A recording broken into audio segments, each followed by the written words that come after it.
Protocolo de acceso a la educación básica para niñas, niños y adolescentes en situación de migración en México. Todas las niñas, niños y adolescentes que se encuentren en México, sin importar su condición migratoria, tienen derecho a la educación básica y gratuita.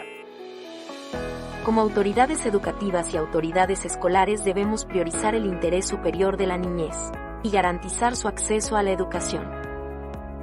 Acompáñanos a ver cómo garantizar este derecho. Cuando una niña, niño o adolescente, en situación de migración, acuda a una escuela a solicitar su inscripción, las o los directores debemos inscribirles en cualquier momento del año escolar. Si no hay cupo, debemos contactar a la persona responsable del nivel educativo y o área de control escolar de la entidad federativa para identificar los planteles cercanos con espacio disponible donde la familia pueda solicitar la inscripción. Después, debemos integrar el expediente con los datos de identidad y de antecedentes escolares disponibles, pero estos no son necesarios para la inscripción. La falta de documentos de identidad o de antecedentes escolares no es un obstáculo para el ingreso a la educación. Si no hay documentos de identidad, con los datos de la solicitud de inscripción será suficiente. Adicionalmente, podemos generar un acta testimonial y una carta compromiso para formalizar la entrega de los datos de la solicitud de inscripción. Recuerda que es posible generar una CORP no asociada a RENAPO en el sistema de control escolar. Para la ubicación de grado, a partir de lo que marque el documento académico expedido por la escuela o el documento de transferencia México-Estados Unidos, deberán utilizarse las tablas de correspondencia de la DGAE, las tablas de equivalencia del Convenio Andrés Bello o el Acuerdo entre México y Guatemala sobre reconocimiento mutuo de estudio, según el país de procedencia.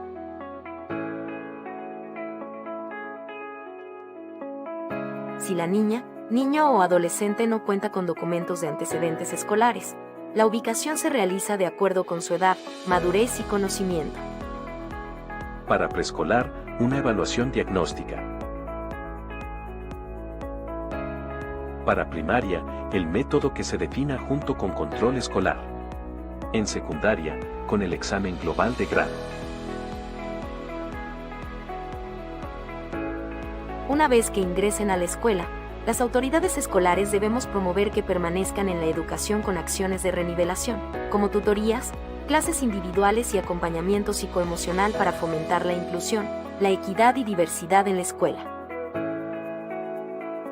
Si la niña, niño o adolescente y su familia siguen su trayecto migratorio, las o los directores debemos emitir una boleta, cancelando los espacios que no fueron evaluados para que puedan buscar la inscripción en su siguiente destino. Si la niña, niño o adolescente se inscribió con segmento raíz y ya cuenta con una CORP emitida por RENAPO, las y los directores solicitaremos al área de control escolar actualizar el expediente.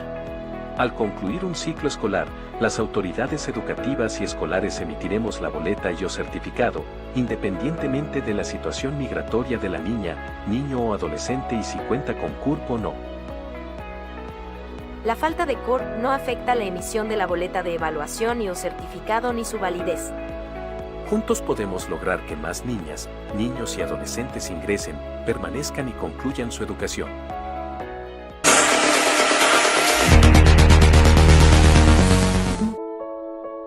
Eres la persona que le brinda seguridad. Maestra Oxana Abigail Álvarez Aguilar, quinto grado. Primaria Nicolás Rangel. Alcaldía Cuauhtémoc, Ciudad de México.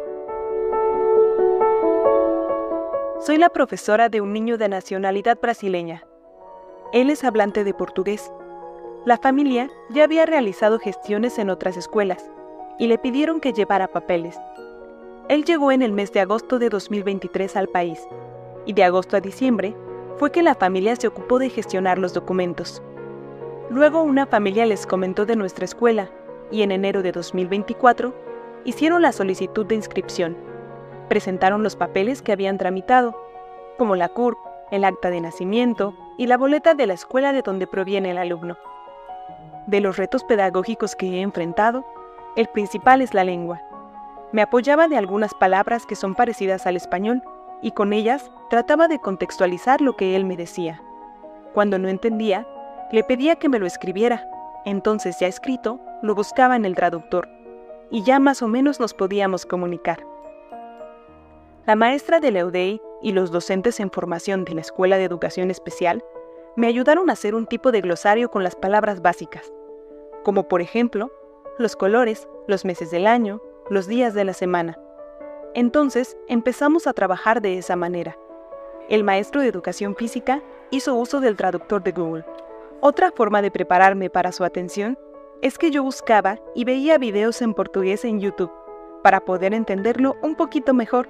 Y pues sí, me ayudó a comprender algunas palabritas que me permitían entender qué era lo que él me decía.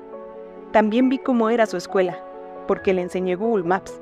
Le pregunté, oye, ¿esta es tu escuela? Y dijo que sí. Entonces también vi algunas actividades que hacían ahí. Y pues eso es lo que de manera personal he hecho, apoyándome de las redes sociales para poder apoyarlo a él también. Actualmente, sus participaciones son mitad español y mitad portugués, pero ya hay una participación oral significativa y se involucra más con sus compañeros. En el área de matemáticas, le hacía yo cálculo mental. Cuando él inició, se lo tenía que escribir y trabajaba con sumas y restas, porque no me entendía qué era multiplicar. Posteriormente, le expliqué nada más las tablas de multiplicar del 2 y la del 3, que era una suma reiterada. Y así empezó a comprender la lógica. También le proporcioné la tabla pitagórica, y actualmente ya hace cálculo mental, exactamente el mismo que hacen todos sus compañeros. Ya no se lo escribo, lo comprende por sí mismo. Va muy, muy bien, avanzando mucho. Al principio, él estaba siempre conmigo en el recreo, sentadito a mi lado, y le platicaba yo a mi mamá que él siempre estaba conmigo. Es que, pues, tú le representas seguridad al niño. Ahorita eres la persona que le brinda seguridad. Pero ahorita, ya se junta con sus compañeritos, ya se integró a un grupo de niños del salón. Obviamente, estoy alerta, y él observa cómo juegan sus compañeros. Los escucha cómo platican. No interactúa bien todavía, pero sí, ya los ve cómo juegan, ya se ríe, ya entiende las bromas que hacen. Con el grupo, he promovido mucho las emociones y los valores. Entonces, cuando llegó Joao, estaban ya sensibilizados y con disposición de aceptarlo. Ahora ya lo incluyen en las actividades. De hecho, ahorita están haciendo un trabajo en equipo. Al principio, se quedaba el paradito, y yo les decía, inclúyanlo en el equipo. No, ahora no. Ya lo escogen. Ya le piden que sea parte del equipo. Lo integran y le dan actividades. A ti te toca hacer tal cosa. Y él ya lo hace. Lo integran mucho. Y pues ahí están, cuidándolo. También porque hay muchas cosas en que él todavía necesita que lo apoyen. Entonces eso ha sido apoyo para él. El contar con el monitoreo de sus compañeros. Porque se acercan, le explican y le ayudan. Y lo que él no puede hacer o lo que ven que él duda, ellos se acercan y le brindan su ayuda, aunque yo no lo pida. Ellos se acercan y comentan, maestra, le voy a explicar a Joao tal problema. Entonces ya, dependiendo, les indico. Pero no se lo resuelvas, ayúdale. Sí, maestra. Y ya, los veo que le están explicando. A ver, busca ahí en la tabla. ¿Qué número multiplicado por 6 te da, no sé, 48? ¿O cuál se acerca más? Y entonces, ellos le empiezan a explicar. No le dan la respuesta, pero le ayudan. Al explicárselo, lo hacen reflexionar. El aprendizaje del español también ha tenido sus particularidades. Siempre ha escrito en cursiva, y dicen su mamá y su hermana que le costaba mucho trabajo, porque él quería hacer letra escrita, como nosotros. Sí lee en español, y lo comprende. Tiene participaciones relacionadas con lo que acabamos de leer. Algunas palabras todavía las escribe en portugués, pero tampoco quiero llamarle la atención. Respeto que algunas palabras me las escriba en portugués. Si ya no le entiendo, le digo. Lo que dice aquí, le digo, no seas malito. Escríbemelo aquí abajito, separado. Y ya, me lo escribe y yo veo lo que significa.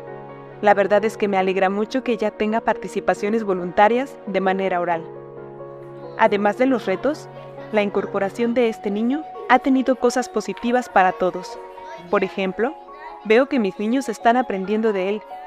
Le ha ampliado el panorama al resto de los alumnos, más allá de lo que tenemos aquí en nuestro país.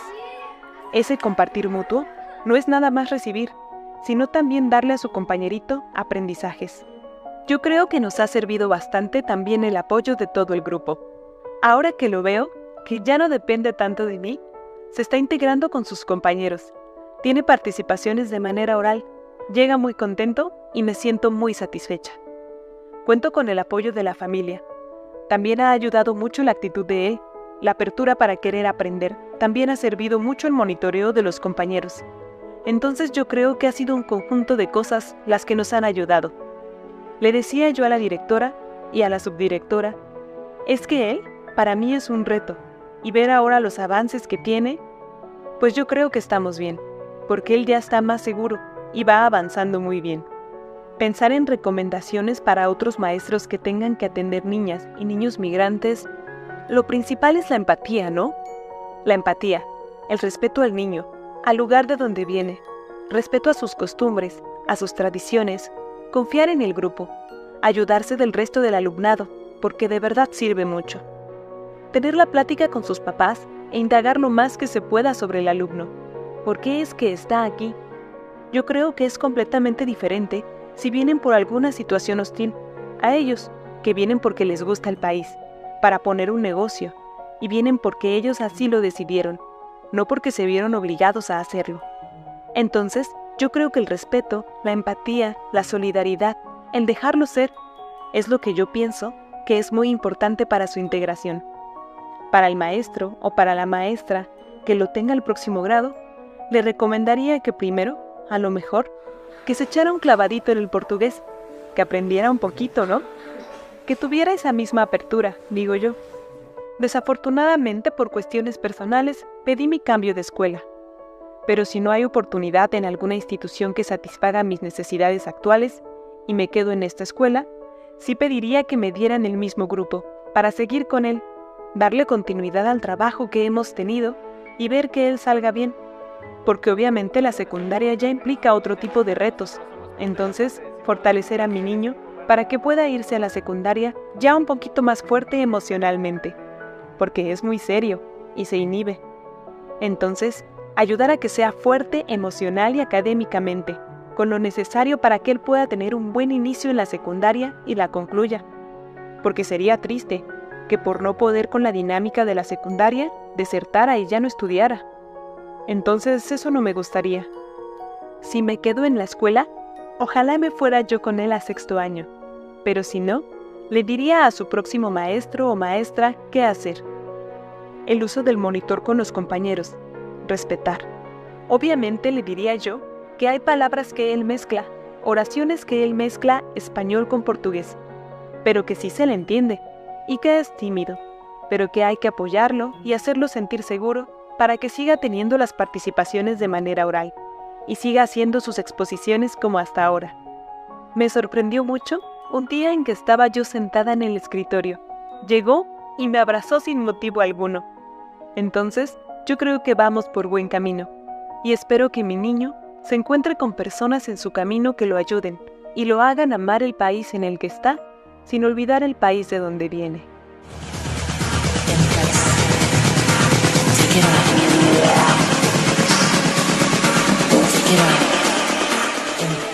Hay que avanzar lo más rápido porque no sabemos si van a estar un mes, 2 meses, una semana.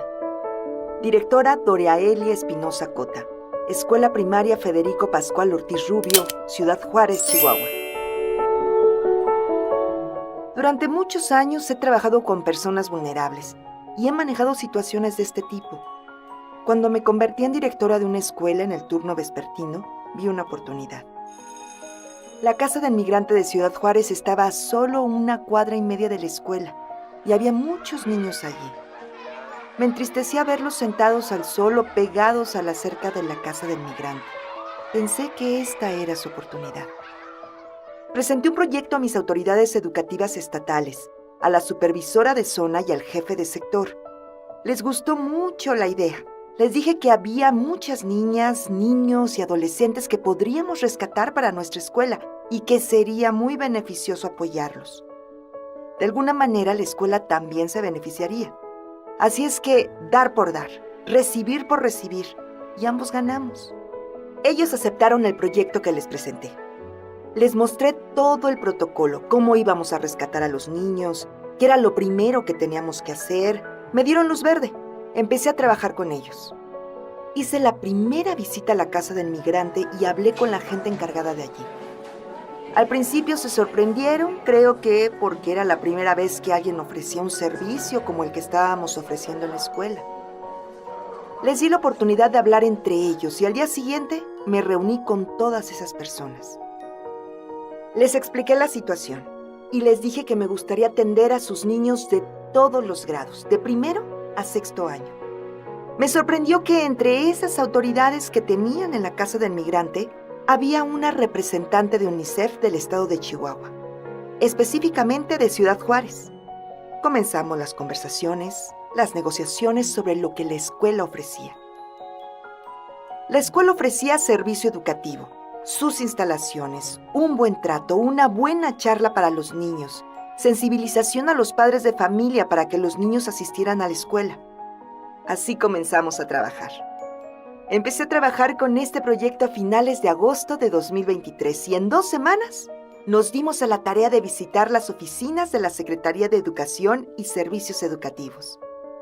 Para el 16 de septiembre, los niños estaban ingresando a la escuela. En esta primera oleada, llegaron 96 niñas y niños a la escuela. Eso era un mundo para nosotros y fue algo muy bonito, muy agradable para todos nosotros porque la intención era que vinieran y que nosotros les diéramos el servicio y la atención que se merecían. Los maestros tenían miedo de trabajar con una población de ese tamaño que desconocíamos. Eran varias culturas juntas, idiomas, lenguas nativas. Había muchas cosas a las que nos íbamos a enfrentar. A los profesores les daba miedo enfrentar todo eso, pero sentíamos una gran motivación y aceptaron.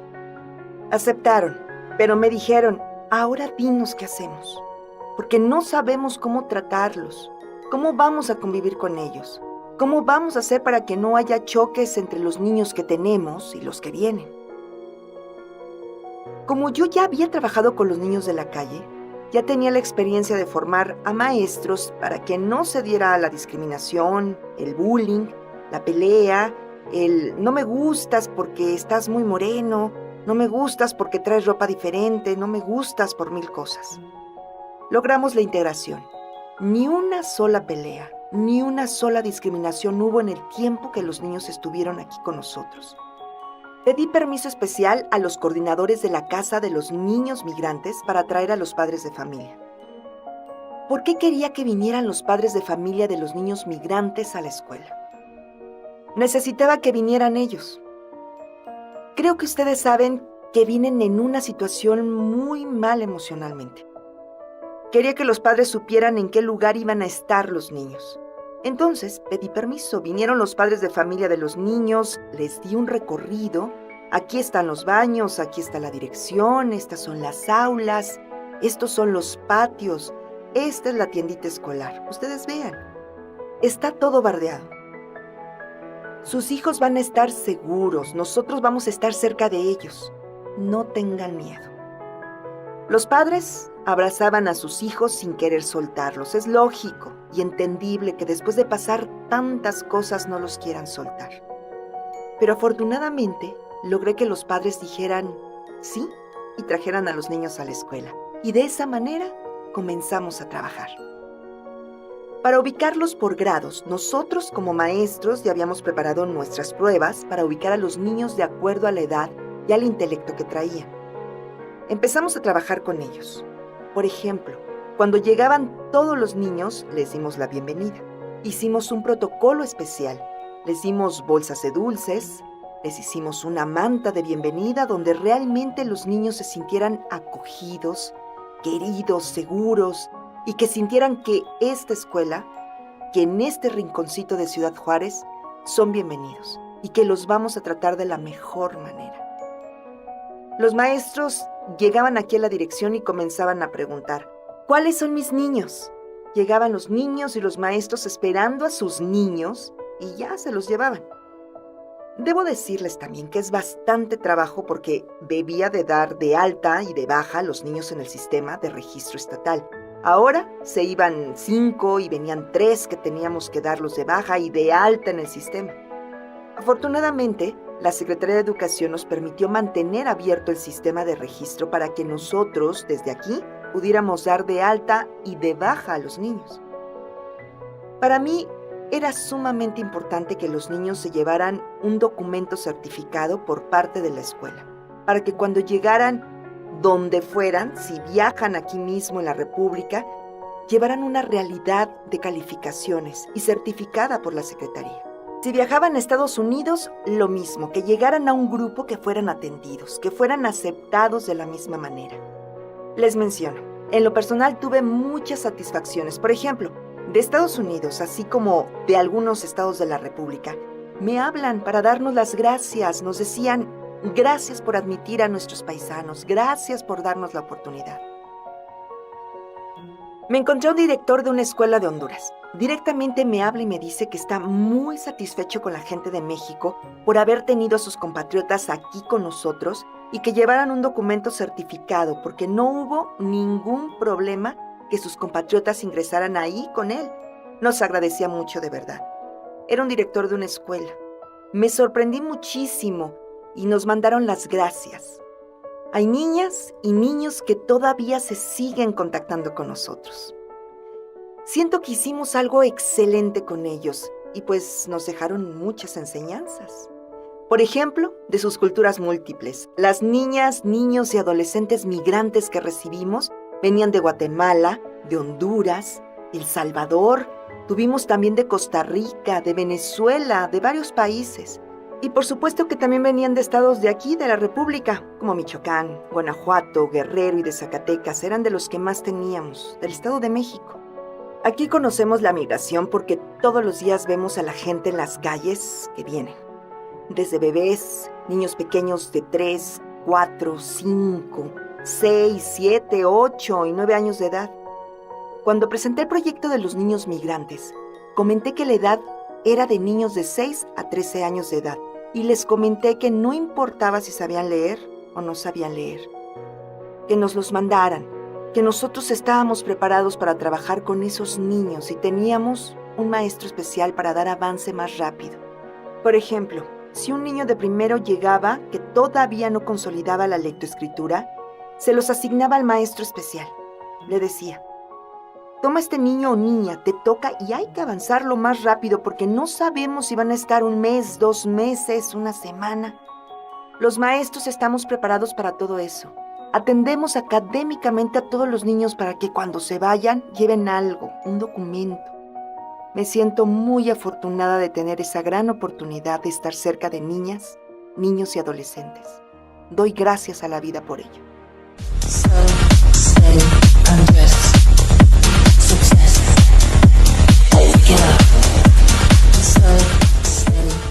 Recibir a esta población nos ha enriquecido como comunidad. Jardín de Niños María Guadalupe de Alba, Ciudad de México.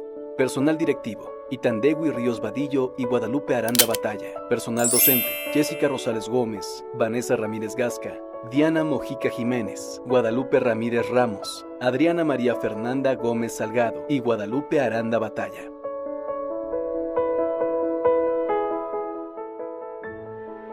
Somos profesoras en un jardín de niños, algunas desde hace 20 años y el resto nos hemos ido incorporando. Una característica particular de nuestro plantel es la regularidad para atender a niñas y niños en situación de migración interna, principalmente de origen otomí.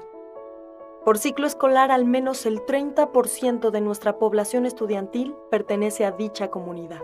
Estas familias llegan aquí con la intención de mejorar sus condiciones de vida.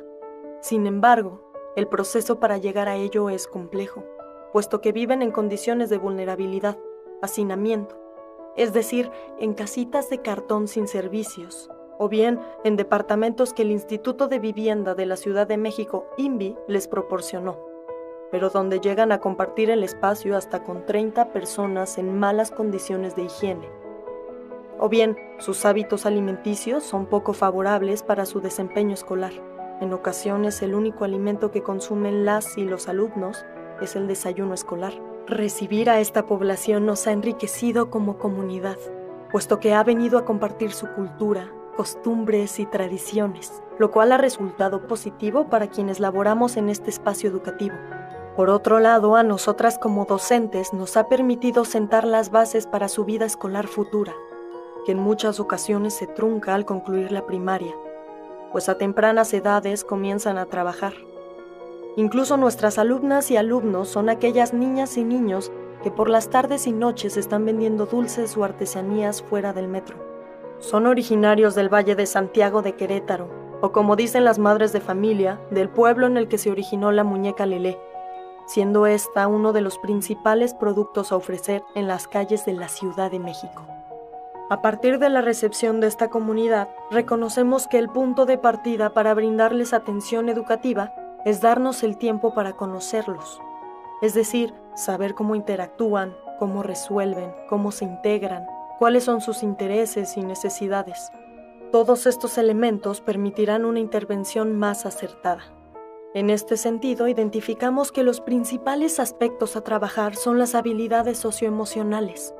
Se observa que son niñas y niños que carecen de cercanía con sus familias, o bien que las muestras de afecto son escasas, y esto genera que difícilmente expresen y regulen sus emociones, lo que impacta en el tipo de interacción con sus pares. Asimismo, es necesario establecer rutinas, pues al ser este el primer acercamiento a un espacio de educación formal, se requiere establecer tiempos para realizar determinada acción o actividad. Por último, fomentar hábitos de higiene y cuidado personal. Incluso nos hemos visto en la necesidad de explicarles cómo se utiliza un baño, cómo lavar sus manos, etc. Por otro lado, es fundamental conocer también a las familias e involucrarlas en la medida de sus posibilidades en las acciones que proponga la escuela, ya que hemos descubierto que son muy participativos, sobre todo cuando de compartir su cultura se trata. Han venido a dar talleres sobre su vestimenta, alimentación, etc. La comunidad recibe de manera muy positiva este tipo de experiencias en las que las niñas y niños muestran gran interés por aprender cosas diferentes. Por ejemplo, aprender a saludarse en otomí, volviéndose una actividad rutinaria que les genera la inquietud de conocer nuevas palabras en esa lengua y nos da la posibilidad de preservarla. La oportunidad de trabajar con niñas y niños en situación de migración nos ha enriquecido no solo culturalmente, sino desde nuestra práctica docente, puesto que nos ha permitido sensibilizarnos hasta el punto de ser nosotras quienes vamos a tocar la puerta de sus casas con la intención de que vengan al plantel a inscribirlos, informarles a las madres, padres o tutores que este servicio es gratuito y que es un derecho de niñas y niños. Maestra, venimos huyendo de la guerra, así que un lego en la cabeza no es nada. Esta experiencia que hemos venido reforzando a través de los años nos permitió enfrentar un reto importante y muy significativo, la cual comienza en el taller intensivo de formación continua de enero del ciclo escolar 2022-2023. Allí, la doctora Diana, supervisora de zona, nos comparte que hay 3 niños afganos en busca de jardín de niños. Los 3 en condición de refugiados de guerra y la Fundación Internacional de Rescate estaba buscando atención educativa en el nivel preescolar. Por la cercanía y la ubicación geográfica, las 3 escuelas federales de la zona 31 podrían ser quienes recibieran a los niños. Los papás en esa semana del taller intensivo visitaron las escuelas y por localización decidieron integrarse con nosotras.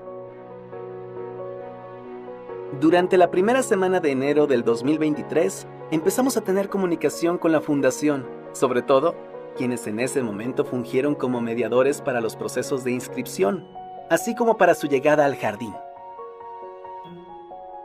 El primer reto que enfrentamos fue incluso antes de que las niñas y niños se incorporaran. La comunicación se dificultaba debido a que los padres hablaban pashto, un dialecto afgano, diferente a la lengua que se habla en Afganistán. Era un dialecto del cual había muy pocos hablantes. Sin embargo, a partir de algunos conocimientos del inglés por parte de uno de los padres, la directora y una docente del plantel pudimos explicar el proceso de inscripción. funcionamiento de los propósitos y servicios del preescolar de la Ciudad de México. Es decir, todo el proceso de inscripción y de enseñanza en una escuela. El siguiente reto tuvo que ver con aspectos administrativos. Las familias, al salir de su país, tomaron cosas indispensables y corrieron para alcanzar a subir a un avión. Es decir, que en el aeropuerto de Afganistán huyeron. Obviamente no traían más documentación que su pasaporte. Es con lo único que lograron salir. Entonces, a la hora de inscribir a sus niños a la escuela, desde luego, las plataformas y los procesos de control escolar nos impedían llevarlo de la manera cotidiana. Así que establecimos comunicación con el área de control escolar y ellos los inscribieron directamente en la plataforma. Es importante mencionar que dentro de las conversaciones con los padres nos percatamos de que para ellos era muy interesante cómo funcionaba todo, pues en Afganistán no hay un sistema educativo como el de México. No existe el nivel preescolar y, por supuesto, únicamente son los varones quienes van a la escuela y a partir de edades más avanzadas, por lo que todo lo que se les ofertaba era muy novedoso, incluido el desayuno escolar, el cual no podían creer que tuviera un costo de 50 centavos. Después del proceso de inscripción, los alumnos se incorporan a la escuela, la niña a primero y los dos niños a segundo. A este punto, las docentes ya sabíamos cuál sería su grupo. Ya habíamos informado a la comunidad educativa y, por supuesto, las niñas y niños ya sabían que llegarían nuevos compañeros. En este sentido, sí es importante mencionar que el proceso de adaptación fue natural para la niña y uno de los niños, pero para el restante fue más difícil, pues lloraba y pedía ver a su mamá. Esto ocurrió al inicio y después se fue desenvolviendo de manera natural. Una vez dentro del aula, el principal reto también radicó en el lenguaje, ya que los niños hablaban algunas palabras en inglés, el resto era su lengua natal. Así que para dar indicaciones o consignas, tuvimos que buscar muchas opciones.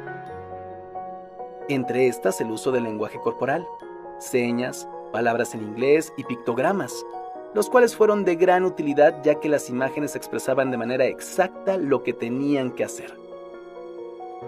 Sin embargo, los mejores intermediarios fueron las niñas y niños, pues ellos fungieron como traductores o bien los niños de origen afgano observaban e imitaban al resto del alumnado.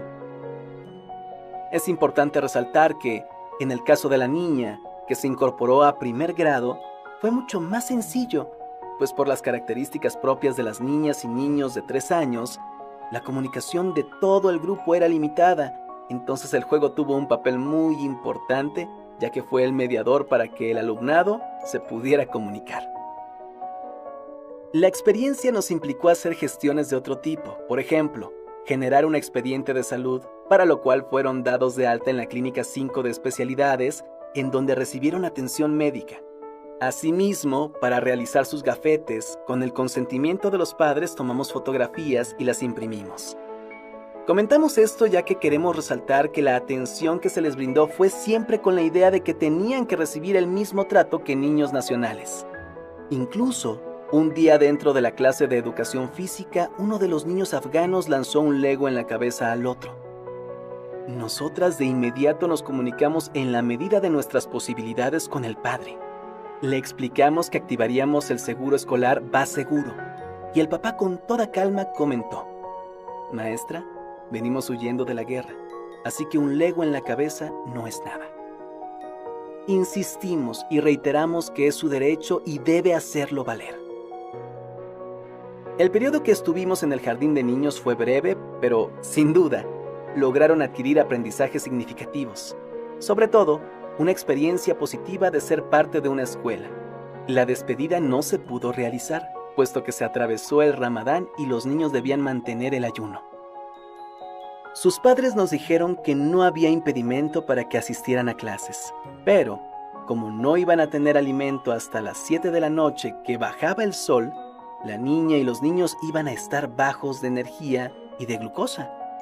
Además, hacían más oraciones de las que normalmente hacen. Así que dejaron de venir. Posterior a esto vino el periodo de vacaciones y ya no volvieron. Solamente los padres de familia nos avisaron que liberaron sus visas y pasaportes. Su destino siempre fue Estados Unidos y lo lograron.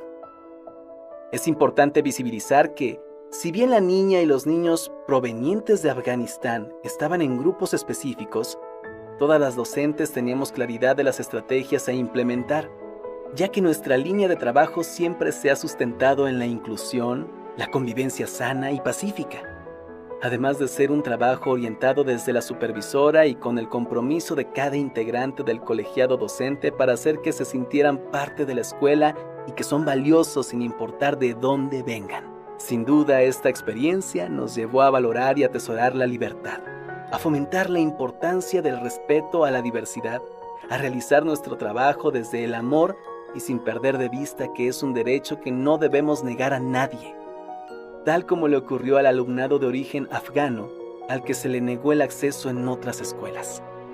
El personal directivo y docente que compartimos estas experiencias, invitamos a otras y otros docentes y personal directivo a tener presente que no trabajemos en función de nosotros, sino de lo que las alumnas y alumnos necesitan.